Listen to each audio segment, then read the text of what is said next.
All right, I figured I would rank the rest of my reads from 2022 since I did the first half a bit ago. I don't even know how long ago it was. But with that said, let's go ahead and start.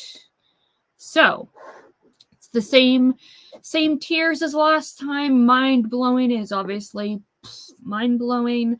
A new favorite is, well, a new favorite. Glad I read it is something that wasn't necessarily a new favorite, but I'm really, really happy that I obviously read it. Ambivalent, indifferent. I feel like that's self explanatory. I was either so conflicted or I felt nothing about it. Didn't work for me, as I can see how others would enjoy it, but it just didn't work for me. An abomination is something that should be thrown into the sun and not even survive, well, really anything. So it should not exist. So with that, let's go ahead and get to going. So the first book that I read in the second half of the year was A Natural History of Dragons by Marie Brennan. I kept being told that this was like Jane Austen, but a fantasy book. And I really don't get the comparison, to be honest. It's just that it's an old timey, like 19th century esque type world. But it is not. It is not what people compared it to. But with that said, I did enjoy it.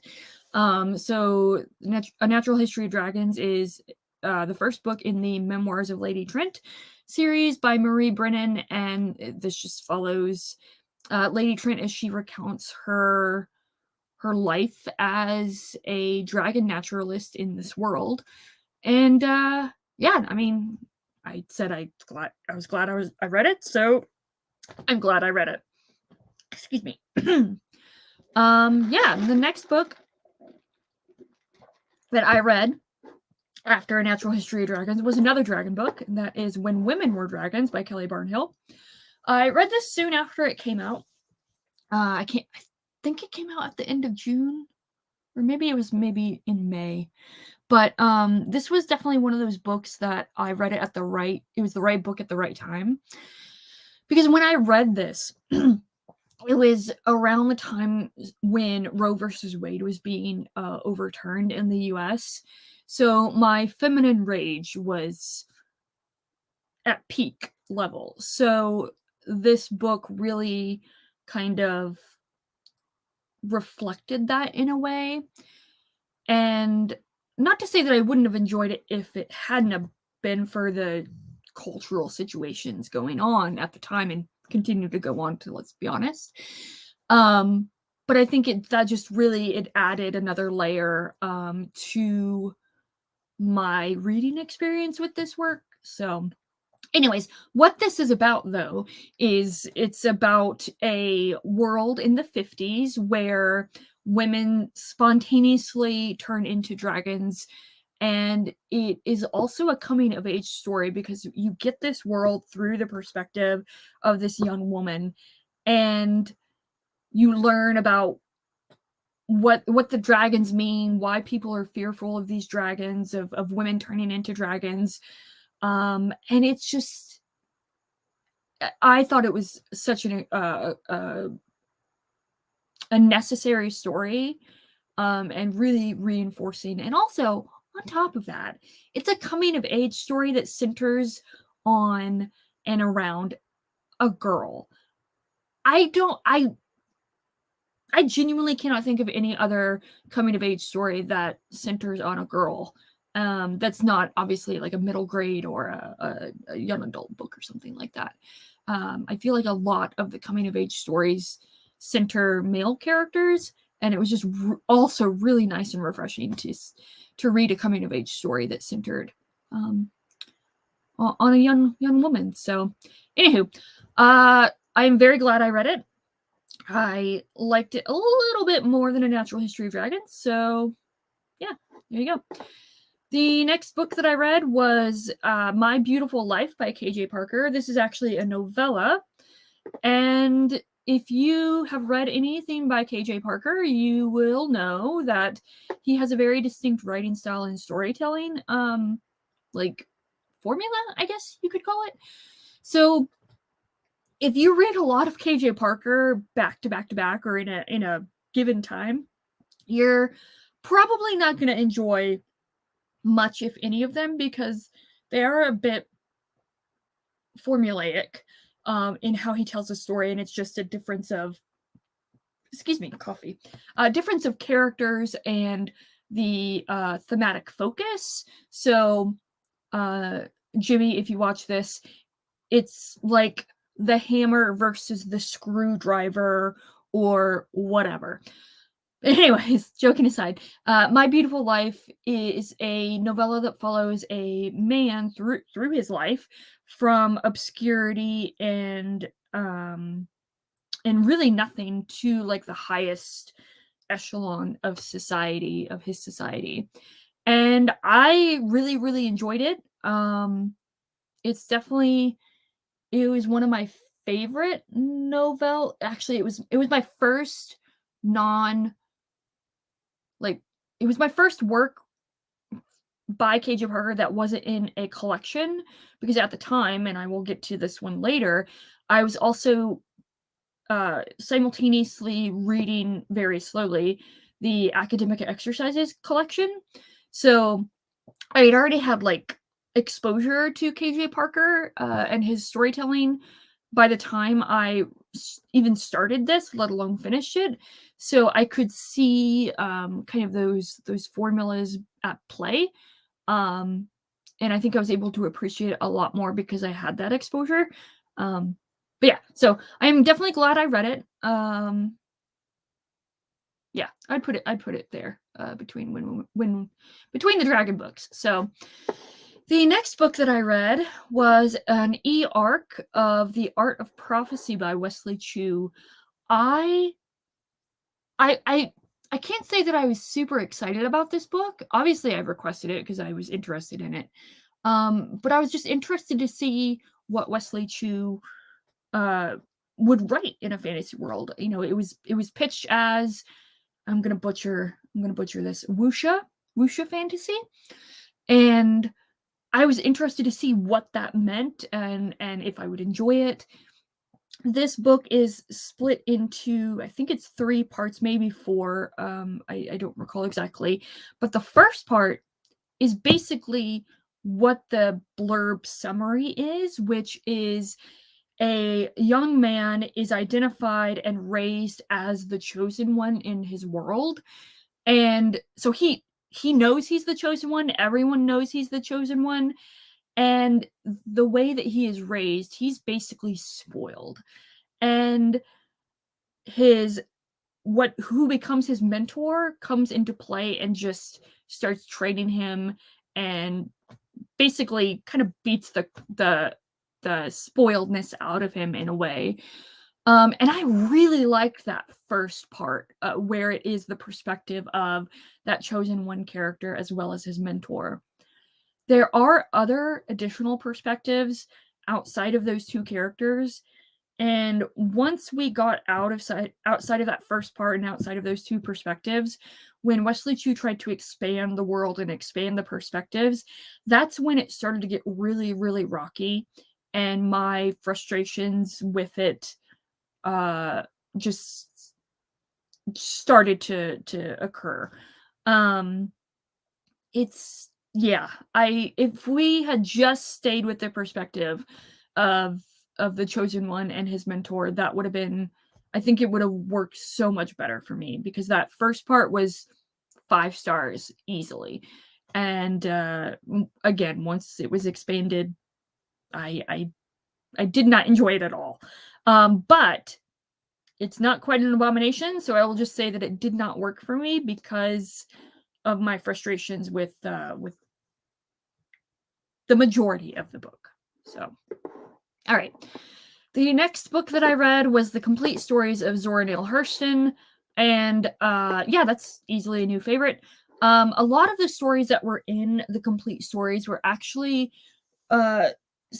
rebound into hitting a straight lick with a crooked stick. So I had already read the majority of these stories in here, but the ones that I hadn't read, I really, really enjoyed. There was some like experimental stuff going on, and it's Zora Neale Hurston's writing, and I love Zora Neale Hurston, so there we go. All right, next one, Small Things Like These by Claire Keegan. This is the most average book on the planet. I I don't want to say that I'm glad I read it, but I also am not ambivalent or indifferent about it. It's just the purpose of the story was to be a quiet, simple story, and it did that well. So, all right, I'll put it at the end of glad I read it, because it did what it was supposed to do. It wasn't mind blowing. It's a very, very short novel / novella about a small town in Ireland, and it follows them over the course of a Christmas period. And yeah, that's really it. So nothing mind blowing about it. Nothing like there's not like incredible arcs or anything like that. It's just a very quiet story. So, anywho, next one.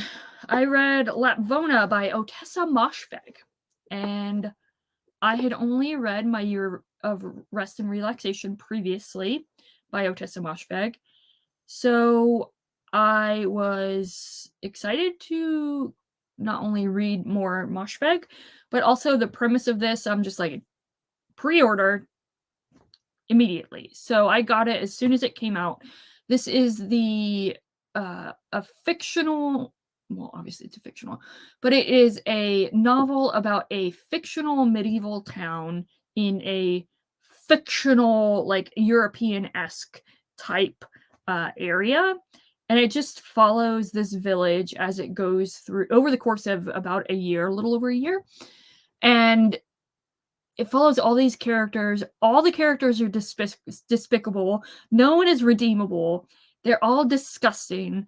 And if you've read Ottessa Moshfegh, you know that disgusting is part of her, like, part of her storytelling. And I really, really liked this one. So it was definitely mind-blowing. There's a character named Marek that again, even though these characters are despicable and have no redeeming qualities, I felt so connected to Marek. It's ridiculous. So I will leave a link down below to my review that I did of Lapvona, I think over the summer. Obviously soon after I finished it. So yeah.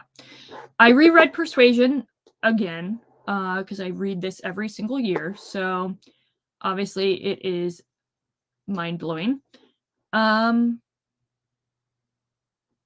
mean, actually, because it's a reread, I'm going to put it at the end, even though, obviously Persuasion is one of my all-time favorite books. I'm going to give new reads a little bit of a boost there.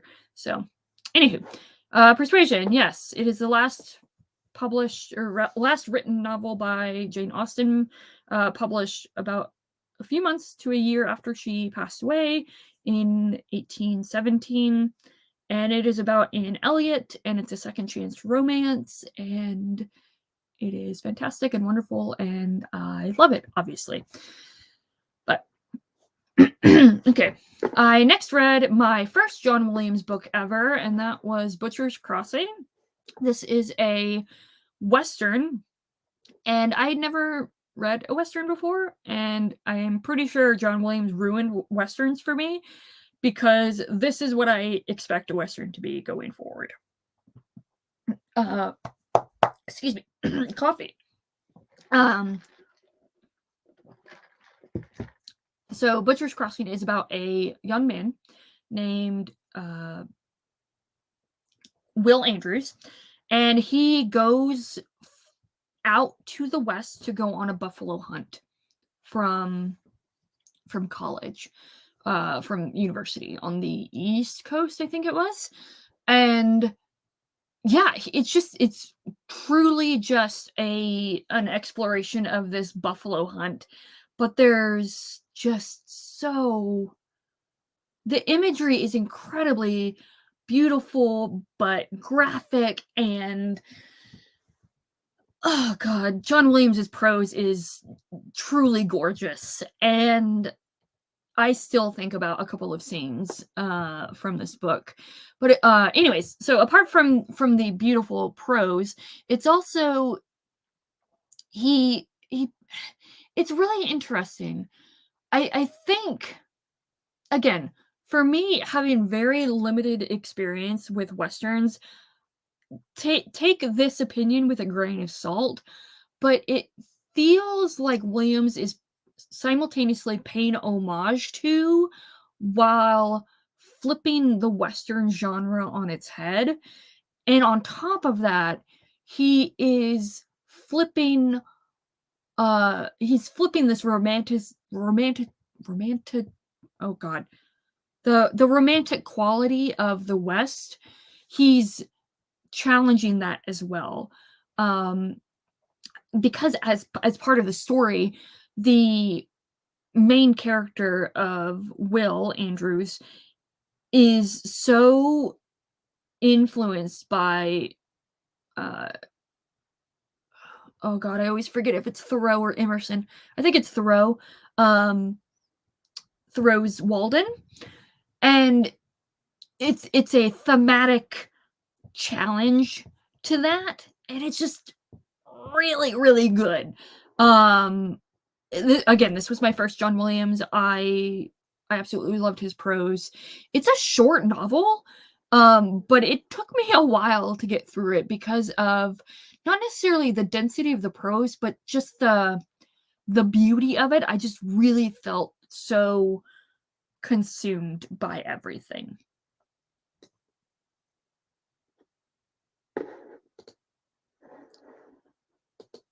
All right, the next one is that I reread The Vanished Birds. And because The Spirit Cuts Through Water was coming out at the end of August, and I was like, you know what?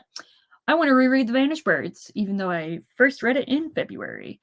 And it was just as fantastic as the first time I read it, and I still cried, even though I knew what was coming. So, yeah, there you go.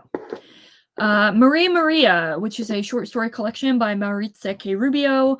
I read this with Angela from Literature Science Alliance. I really, really, really, really, really, really liked this. Could I tell you now specific stories and what happened in those specific stories? 9 times out of 10, no, but there was definitely a thematic through line of this collection, and I really love collections that are just consistent in their storytelling, and there's obviously an intent there. So this is about uh this is more like, it's labeled as like witchy, and you can kind of, maybe you can tell a little bit, but there's like a skeleton and flowers on the cover, and it's it's so good. I love it so much. And yeah, I would say it is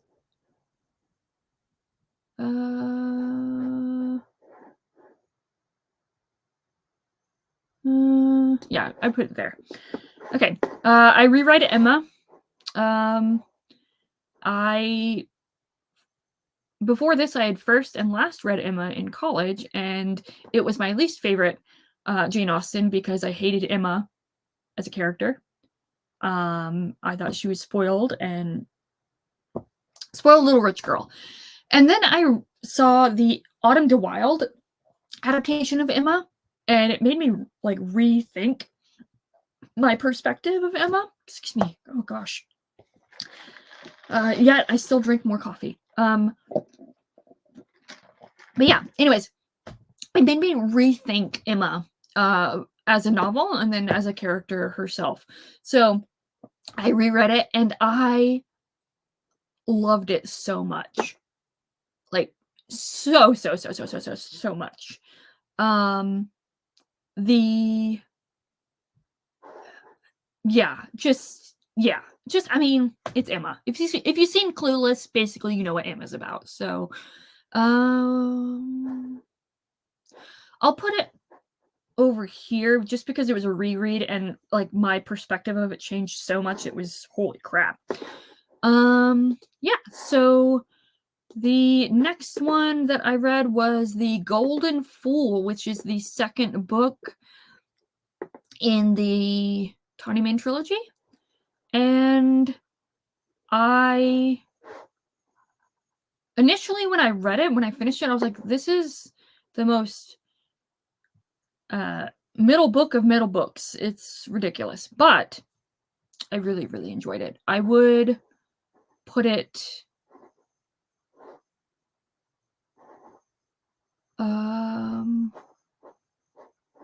I'd put it here. Golden Fool. There's not really much I can say because it's, I don't know, however many books into a overall 16 book series. But anywho, and then I reread Stories of Your Life and Others by Ted Chiang. Still love this collection, still amazing.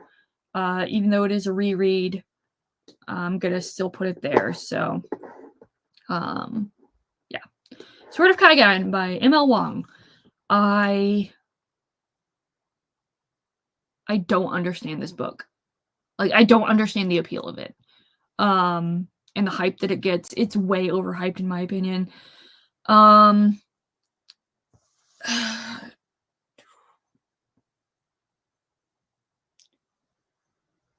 If I put it as an abomination, people will get mad at me, but whatever. Fuck it. The only good thing about this book was chapter, I think it was chapter 17, the duel. That was the single best thing about that book, and yeah, it's that's it. So, anywho, Redemption in Indigo by Karen Lord. It was okay. But I just didn't. It was fine. It was fine. It was fine. It was fine. It would be Night in Caracas by. I'm blanking on the person's name. Yeah. So I really liked it. I would say. Yeah, I'm glad I read it. So it's a contemporary-ish novel about a woman in Venezuela in the, I think, 80s or 90s. And yeah, it was nice. It's a translated work. I really enjoyed it. So Pulling the Wings Off Angels, I read this as an ARC from NetGalley by KJ Parker, or Pulling the Wings Off Angels is by KJ Parker. Words, they're hard. This, again, this is another one where I was still in the midst of reading academic exercises when I decided to read this. But this one became my favorite KJ Parker by far. I loved it so much. So I would put it there. So it's Pulling the Wings Off Angels is what the title implies. It's about angels in KJ Parker's fictional fantasy world that really doesn't have fantasy in it. But either way, I really, really liked it. It's one of those books where I read it. I mean, technically, I guess you could read it in one day, but I read it over the course of a couple days. It's just really, really good.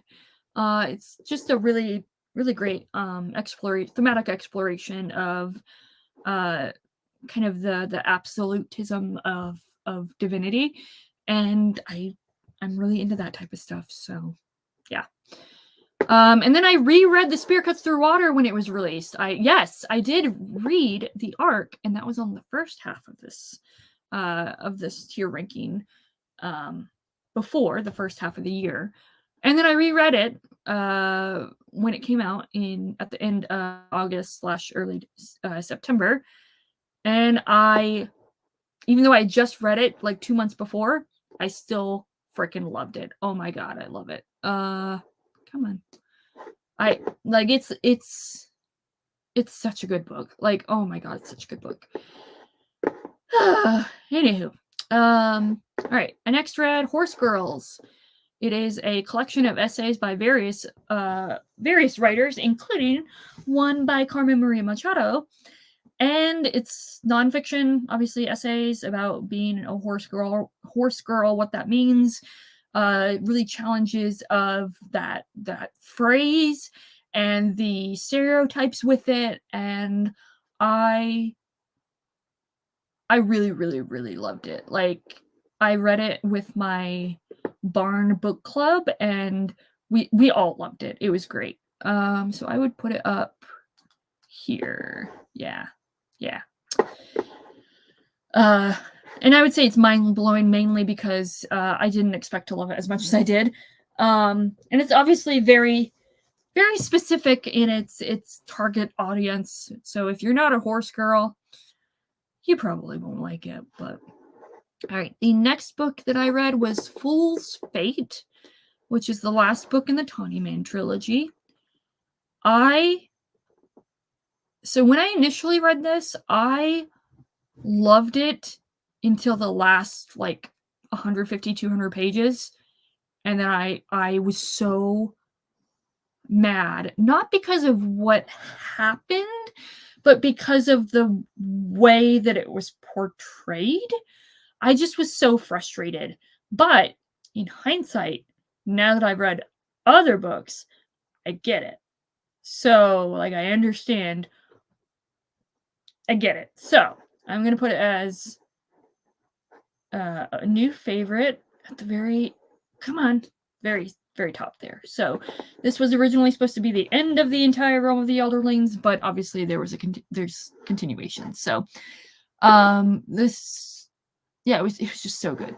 I then read Peter Pan by J.M. Barrie because I read it in preparation for hosting the Child Thief discussion by Brom, and I figured, you know what, might as well kind of need to read the OG work that the Child Thief is trying to retell. So, with that, if you don't know what Peter Pan's about, I feel sorry for you, because you've obviously never watched a Disney movie in your life. But yeah, no, I say that I'm glad I read it.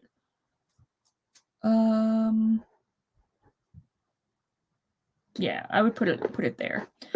Yeah, that's good. Then I read Stoner, which is debatably John Williams' most famous work. And I really, really, really, really liked it. It was incredibly cathartic and just it was great.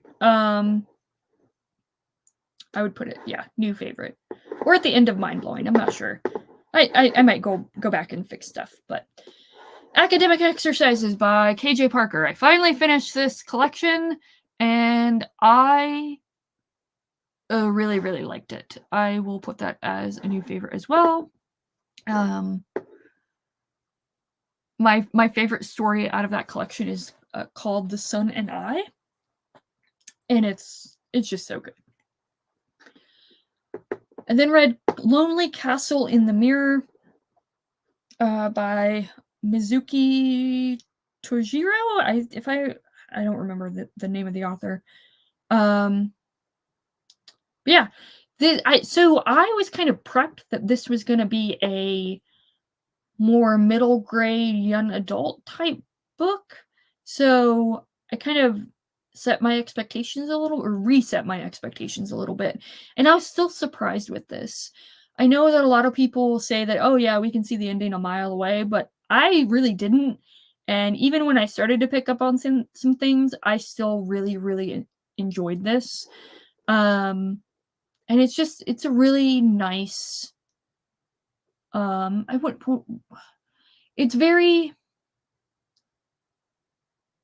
it's just a nice book to read. Very, I want to say wholesome, but yeah, I just really liked it. I'm really glad I read it. The Child Thief by Brom, which is the Peter Pan retelling. I did not enjoy this at all. At all. Yeah. So yeah, I did not enjoy it. So I guess I'll leave a link down below to the live show that we did, discussion. But I know I said, oh, I might rethink how I enjoyed this, but time away from that discussion, I still don't enjoy The Child Thief. But anywho, Dragon Keeper? Whoa. Dragon Keeper, the first book in the Rainwald Chronicles. I really liked this book.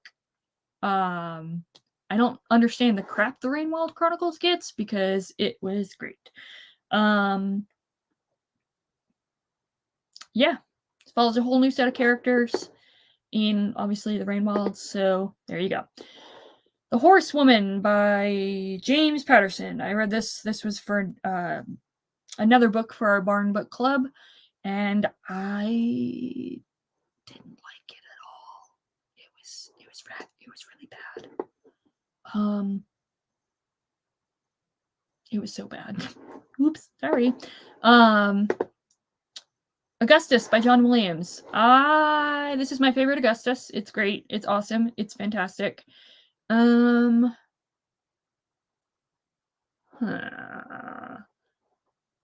I'm gonna put it above The Vanished Birds. Just because The Vanished Birds was a reread, and even though I know The Spirit Cuts Through Water was a reread as well, I cannot justify putting it above The Spirit Cuts Through Water. So, yes. Okay, Augustus is John Williams's book about, Augustus. So, I'll leave a link down below of the discussion that Alan hosted, where we talked about Augustus in general. So, yeah. Letters to a Young Poet by Rilke. I am really glad I read this one. This is very short. Obviously, it's a bunch of letters, and there's a lot of just a lot of great tidbits about art and purpose, and it was just very nice to read. I would put it. I'd put it here. Yeah, there you go. The Stone Boatman by Sarah Tolmie. I first read my first Sarah Tolmie earlier. Do I keep saying this year? Sorry, 2022. Yeah, so I got introduced to Sarah Tolmie's work last year, and The Stone Boatman. I was a little nervous to read The Stone Boatman because it is a novel, and all the other works up until that point that I read from Sarah Tolmie were novellas. And so I was like, I don't know, is this gonna work? Can she actually do a novel? And she did, because it was fantastic. And I just thought it was just so cool. With that said, I will say that she did do it was basically split up into 3 novellas that have overlapping characters and stuff like that, but it was just so good. I loved it. The Stone Boatman is about, Stone Boatman, and it follows these different perspectives as they interact with each other, and it's really, really good. It's definitely more literary fantasy, which I've found that I adore. Literary fantasy or literary sci-fi, just more literary / quiet genre fiction. So, all right. Now to get the rest of these done. So, Dragon Haven, which is the second book in the Rainwald Chronicles. It is the best filler book that I've ever read in my entire life. So I will put it up here.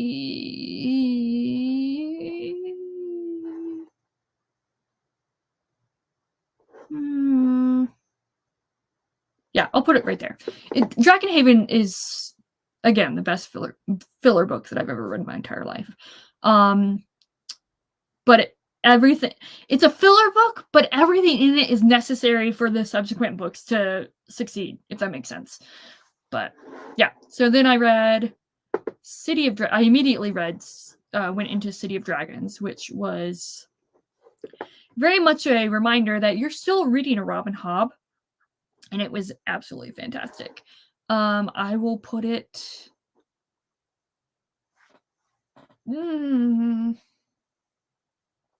know I did like a ranking thing with Derry, and I can't remember where I put City of Dragons in compared to everything else, but whatever. Screw it. I'll put it as a new favorite at the end there. So, Pew by Catherine Lacey. I hated this book so much.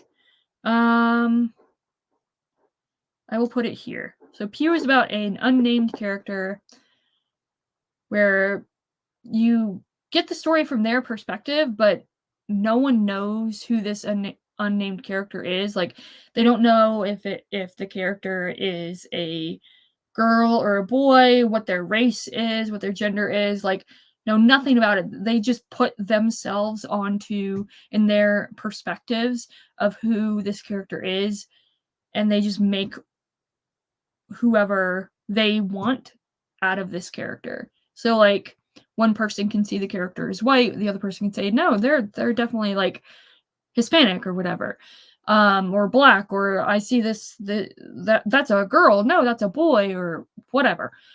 It's so bad. It's just bad. It's just bad. It's just bad. I did not like it at all. Anywho, Blood of Dragons, the last book in the Rainwild Chronicles. It's really just, it's a toss-up of whether I like City of Dragons or Blood of Dragons more. So,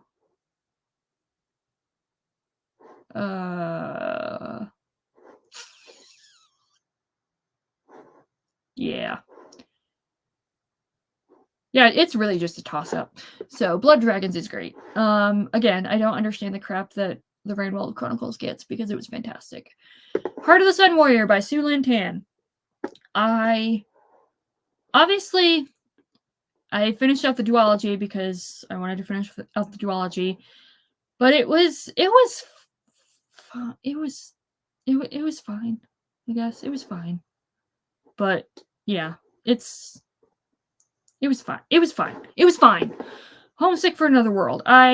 This is an Ottessa Moshfegh collection of stories, and Ottessa Moshfegh cannot write short stories to save her life. She needs to stick into long form fiction.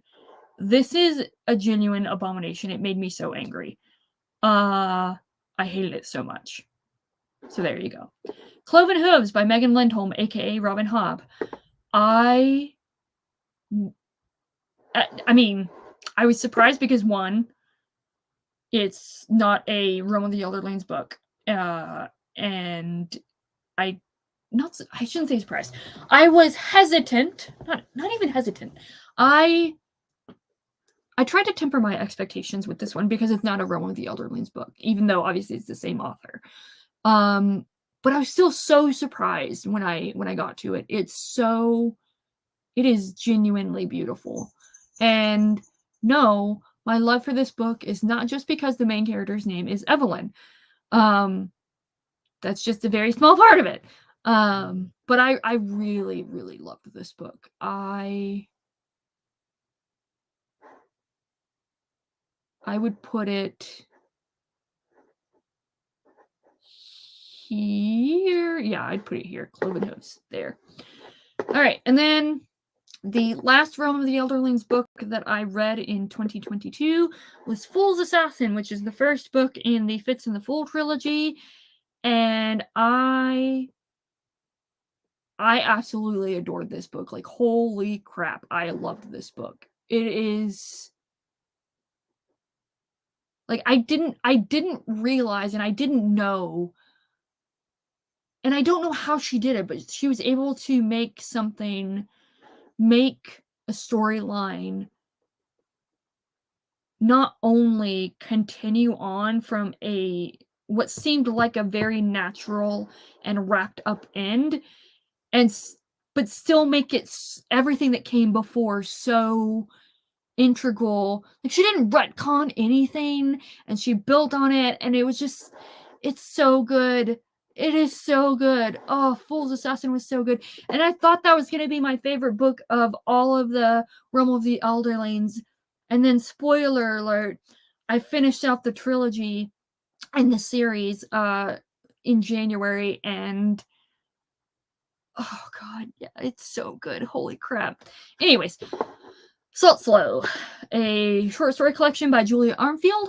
I really liked this one. The more time away from it, the more that I really appreciate it. I Betty read this with Angela and Jocelyn, and I think Jocelyn and I had a much better time with it than Angela did. Yeah, and I just, it's nothing mind blowing, but it was, again, I'm really glad I read it, and it makes me very interested to read her novel. Was it Our Wives Under the Sea? I think it's called. Yeah, so I'll put it up here at glad I read at the top of I'm glad I read it. There you go. I glad I read it. Anyways, I finished up the first volume of Elric of Menibene. I slowly read this along with Joanna, Andrew,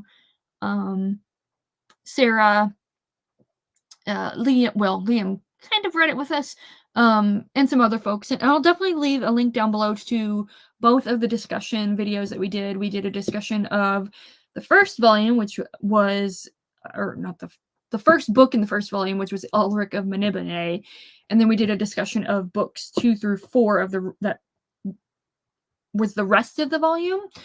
So I'll leave a link down below of those two discussions. I really like Michael Moorcock's writing style, even though not all of the stories were like, hits out of the park, or whatever that phrase is. But I'm really glad I read it. I really like his writing style, and yeah, so I would put it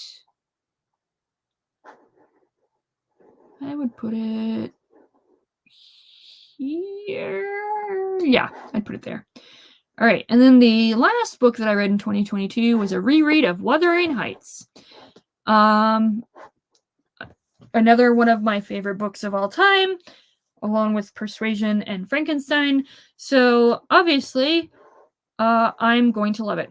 I will say that I don't know what this says about me, but I last read it like 15 years ago in college. So I was a little nervous to reread it because I was like, oh god, am I going to regret my tattoo?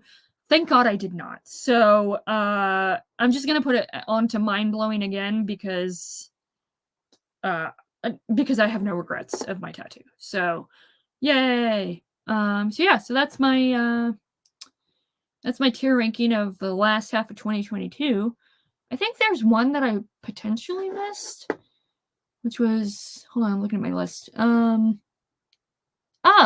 North and South by Elizabeth Gaskell. I don't know why I didn't download a picture there, but yeah, it would definitely go and didn't work for me. Sorry, Stephanie, but yeah, so that's it. Those are my things. So yay. And let's be honest. The reason, an additional reason why I wanted to film this back half of 2022 Reads video is I got a haircut today and I wanted to show it off. So, yay, bangs. But, yeah. Maxie, come here. Come here, bub. You want to say hi to the people? Come here. Come here, Maxie. Nope, he's not. He doesn't want to say hi. So, sorry, guys. No Max today. So, yeah, so those are my 2022 reads. I'll leave a link down below to the first half, obviously, and all two words are hard, and to all the videos that I referenced as well. So, yeah, on to 2023.